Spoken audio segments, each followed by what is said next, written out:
shoot a video of the simulator at Leeville, taken out of Fort Myers Beach, Fort Myers Beach Field.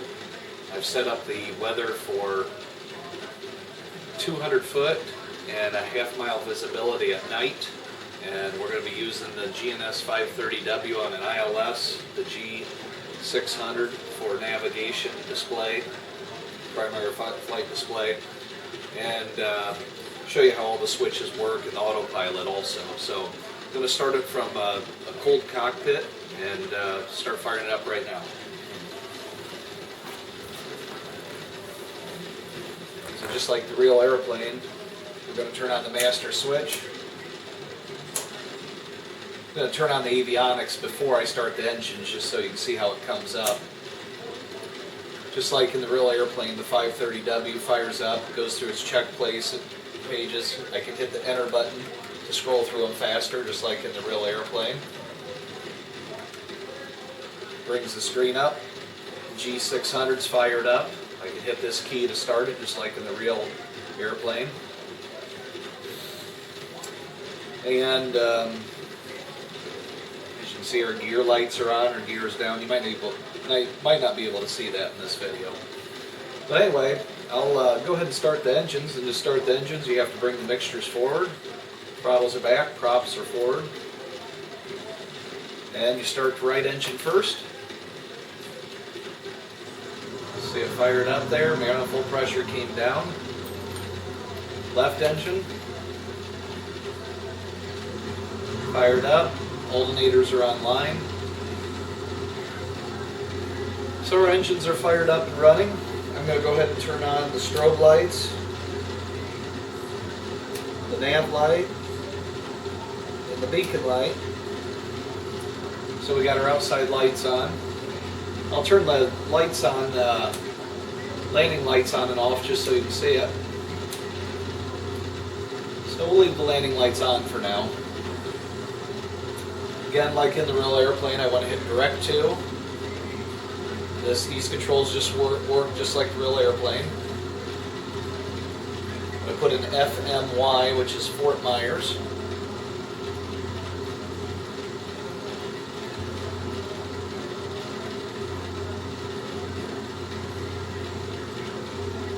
So we have Fort Myers available. Hit enter. I'm going to activate the flight plan. Then Fort Myers shows up on the G600. I'm going to hit procedure then. Select approach. And the ILS 5 comes up. We'll go ahead and use the ILS. The GPS approaches are already in here also. However, I don't have an updated database, so the WASP approaches aren't installed. So here I'll just select the ILS 5, and we'll do vectors. And I'll use the knob here to go to activate, hit enter. Now it's activated. I'll hold down the clear button. That brings us back to our main nav page. Here on the G500, I'll set the range. I'll set the range to 15 miles to start. My outbound heading bug for the vectors, I'm going to want to go west. So I'm going to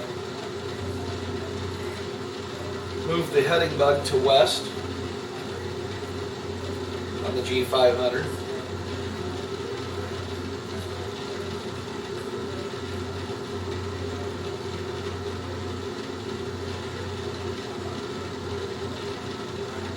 Okay. So the engines are running, our course is set, our trims are set, ready to go. So I'm going to go ahead and advance the throttles here to get on the runway. And I can use differential power to steer if I want, or I can use differential braking.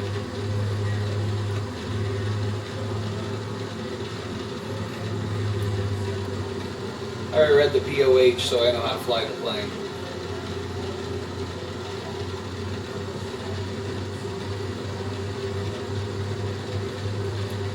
Okay, we'll get lined up with the runway.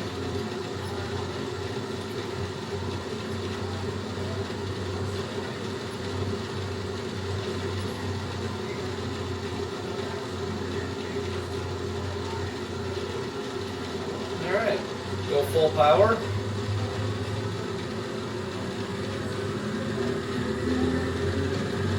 Making full power, full fuel flow, airspeed alive, 40, 50, 60, 70, 80 rotate. Gear up. Landing light off.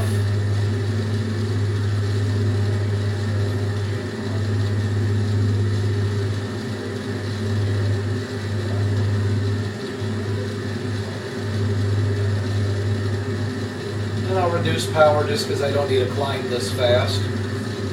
In the real airplane, I would just leave it full throttle.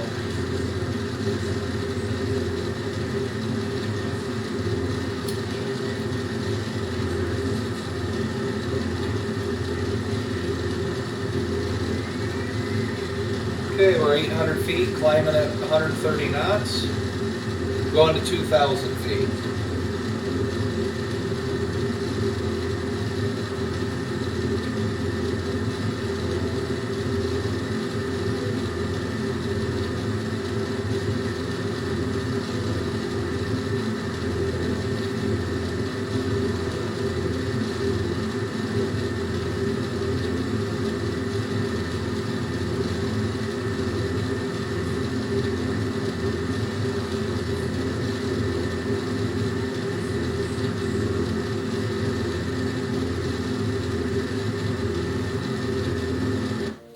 Pause the simulator for one moment because I can't see these buttons in the dark. I need to get a light source. Right back.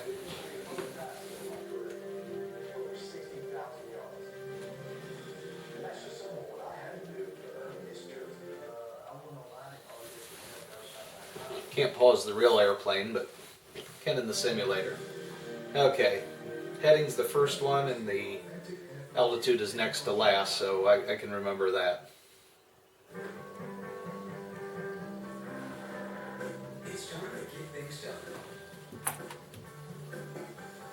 So I'm going to start the sim back up.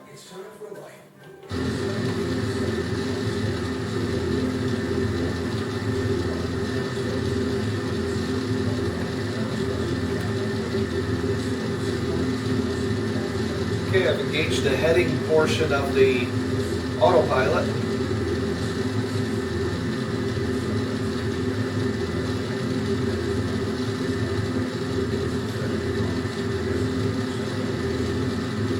I don't know if you can see this, but the control yoke is moving with the autopilot. Coming up on 1,900 feet.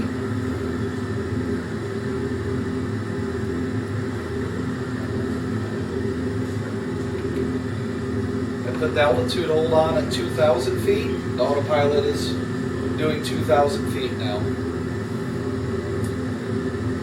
So we're at 2,000 feet heading west. Scaled out the G500 so we can see a little better. I'm going to turn parallel to the approach course now, which is a 240 heading. And again, the yoke turns with the autopilot when it turns. We even have a message on the G500, in airspace near, inside airspace, just like we get on the real GNS 530. Okay, we're in the yellow arc. I'm going to back off the throttle to about 18 inches. Both engines. Again, the autopilot's holding 2,000 feet. We're at 165 knots and slowing down. I'll go ahead and bring the mixtures back.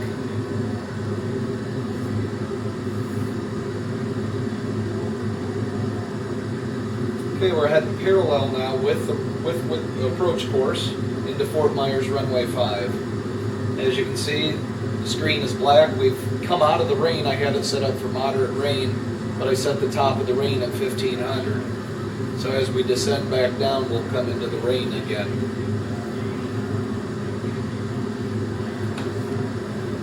So we're at 157 knots, 2,000 foot established with autopilot on.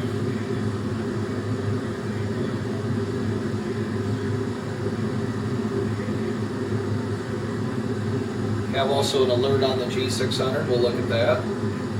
Airspace ahead, less than 10 minutes, okay. Looks like we have 6 knots of wind coming from the west.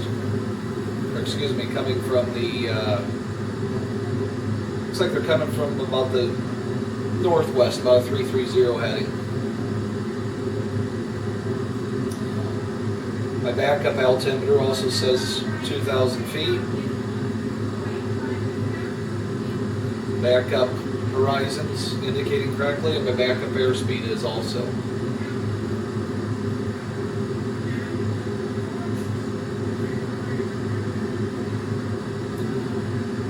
Okay, I'm going to slow back down a little more. Bring in about 17 inches of manifold pressure.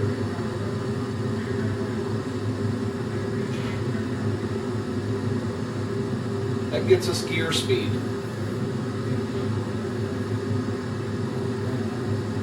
And again, the autopilot is maintaining 2,000 feet.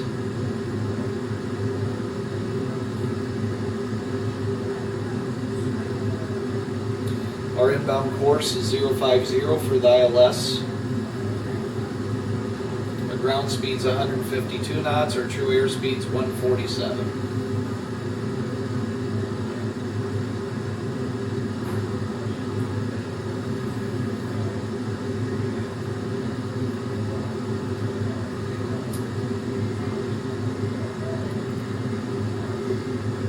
Okay, I'm going to turn towards the approach course, and I'll do that just by turning the heading knob on the G500.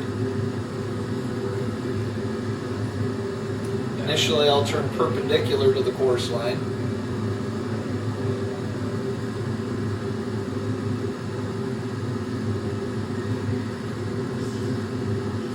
Which is about a 140 heading.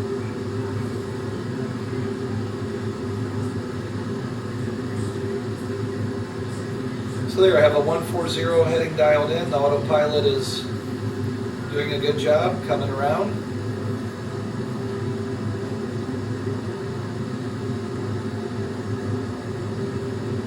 And is leveling the wings at 140. I don't know if you can see this. Here's my approach course here. We can range in a little. It's this magenta line. It's my inbound course. Runway's right here. Same thing on the G500. It's depicted in white here because it's not active yet. That's my inbound course. I have my glide slope diamond ready to go. We're at 142 knots, which is a great approach speed in a Baron. Alright, I'm going to turn the autopilot. I'm going to put the heading bug on about a 085 heading.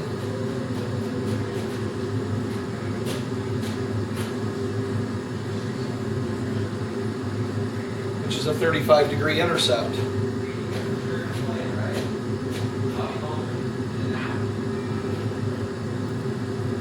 Wings are leveling at 085.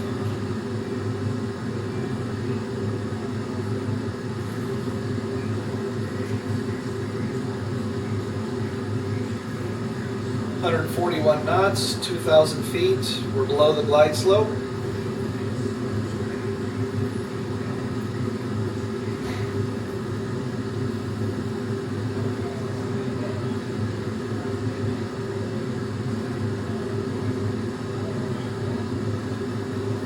Glide slope's starting to come alive. Localizer hasn't moved yet though. Here comes the localizer, so I'm going to turn to my course. 050. It's actually 052. There we are.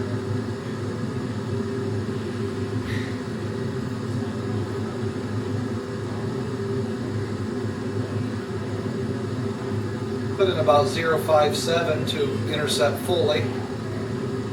Glide slope's coming in. I'm going to put the gear down.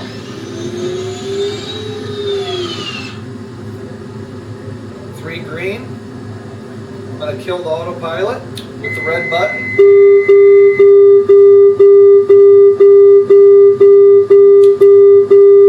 Got the outer marker.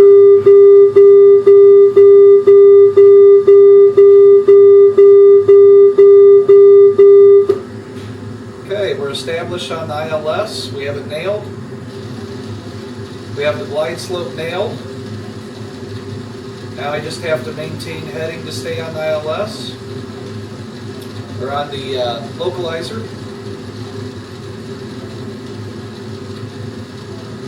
And come downhill. I'll pull back a little throttle.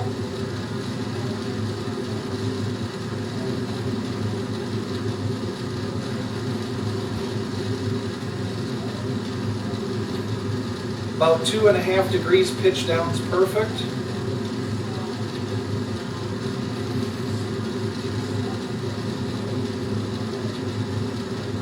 I'll get a notch of flaps out.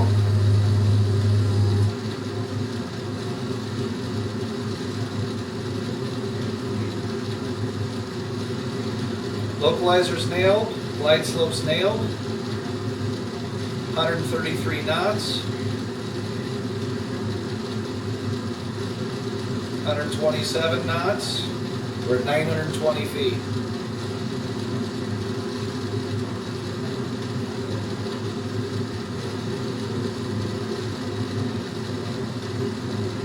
Localizer's still good. Glide slope's right on. Landing lights are coming on.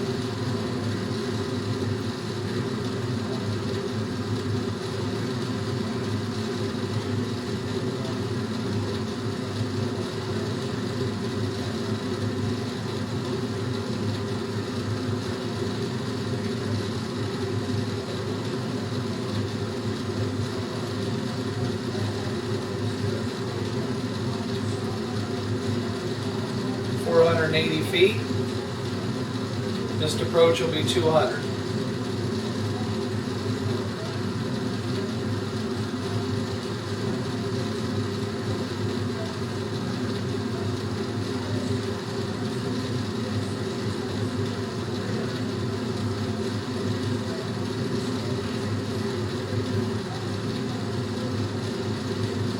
Got the runway lights, got the marker.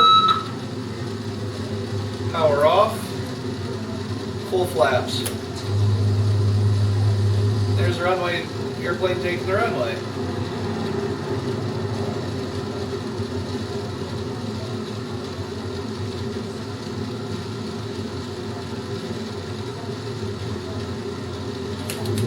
Touchdown, apply brakes.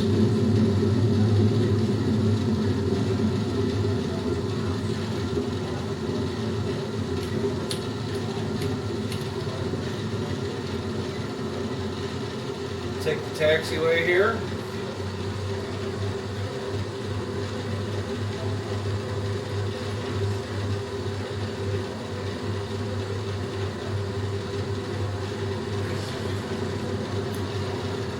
We're off the runway, so we can go flaps up,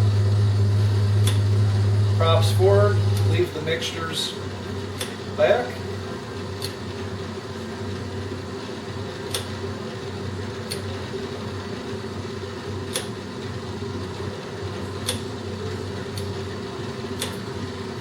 Taxi down the taxiway, and I find it's actually easier at night to shut the landing lights off. You can see the taxiway better.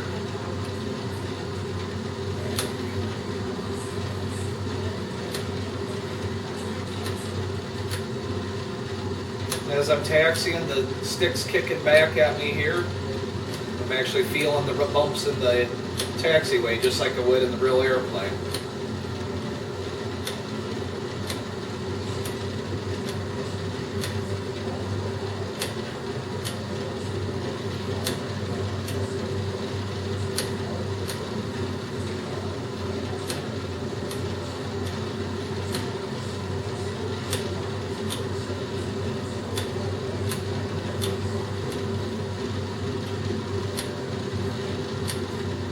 So I taxi back here.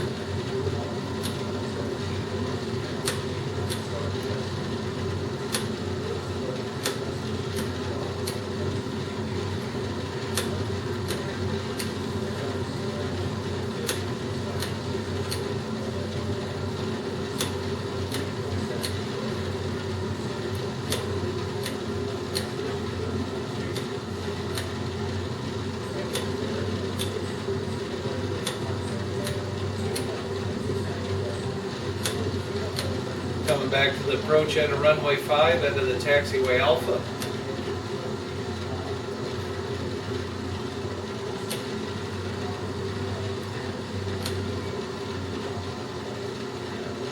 And we'll stop. That's all there is to it. Shut down the engine, you just do it just like the real airplane. Shut off the left engine first. Left engine dies, the manifold pressure wraps up. Right engine. Turn off the switches. Again, turn the landing light on if you want to see that. I can turn it off. Turn off the other lights. Then the avionics. Alternators, master, and the magnetos. Just that easy.